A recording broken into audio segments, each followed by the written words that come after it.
Sindh employees alliance जे नारे हेठां सिंध जूं तमामु तर एसोसिएशन यूनियन CBA यूनियन्स सभु आहिनि हिकिड़ी अम्ब्रेला जे हेठां आहिनि।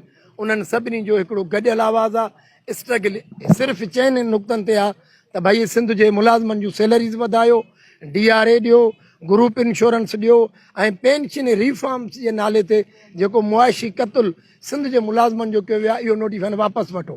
इन चइनि इशूज़ ते असां सभु इकठे आहियूं। 6 लख मुलाज़िम सिंध जा इकठे आहिनि। असांजी तहरीक गुज़िरियल 2 महीननि खां जारी आहे। बेहस ॿोड़ी ऐं गुंगी हुकूमत जेको ॿोड़ो ऐं गुंगो CM आहे उहो ख़ामोश ऐं चुप आहे। मां त चवां थो बिलाल भुट्टो साहिबु तव्हां असांजे लाइ डायरेक्शन ॾिनियूं, तव्हां हाणे इहो नोटिस वठो मुराद अली शाह हटाए छॾियो। त छो असांजी इंसल्ट कोन्हे, इंसल्ट पार्टी जे चेयरमैन जे अजनि जो चवणु न हलियो आहे।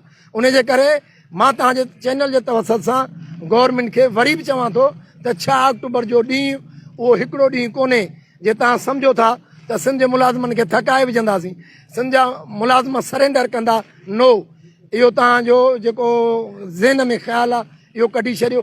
असां आख़िरी घड़ी आख़िरी दम ताईं लड़ंदासीं जेसि ताईं असांजो हज़म थियल गिरह पेंशन जेकॾहिं तव्हां वापसि करणु चाहियो था, जे असांजे आवाज़ खे तव्हां दॿाइणु चाहियो था त असां उन असांजे आवाज़ खे दॿाइण वारे माण्हू जो आवाज़ु असां बि दॿाईंदासीं, उहो केतिरो बि ताक़तवर हुजे, छो न केतिरो बि हुजे। चीफ सेक्रेटरी खे नोटिस वठणु खपे जेको ख़ुदि हिकिड़े उस्ताद जो पुटु आहे, अलाए छो उहो बि ख़ामोश आहे। इहे इक़्तिदार जा मज़ा, इहे हेॾियूं वॾा प्रोटोकॉल, हेतिरियूं वॾियूं गाॾियूं, इहे थोरे टाइम जॾहिं रिटायर थींदो त पोइ अकेलो मुलाज़िम असां वांगुरु पेंशन ते ईंदो।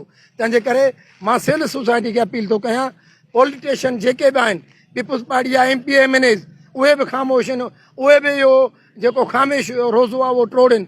फ्रेंडली अपोज़िशन खे बि गुज़ारिश थो कयां त अपोज़िशन छो ख़ामोश थी वई आहे।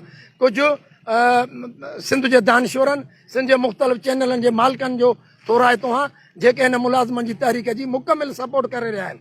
हू सम्झनि था त हीअ मज़लूम आहिनि, हिननि जो आवाज़ु जेन्युइन आहे। जेकॾहिं असां नाजाइज़ इशू रखियो ई कोन्हे, असां उहे इशू रखिया आहिनि जेके पाकिस्तान जे ॿियनि सूबनि में आहिनि।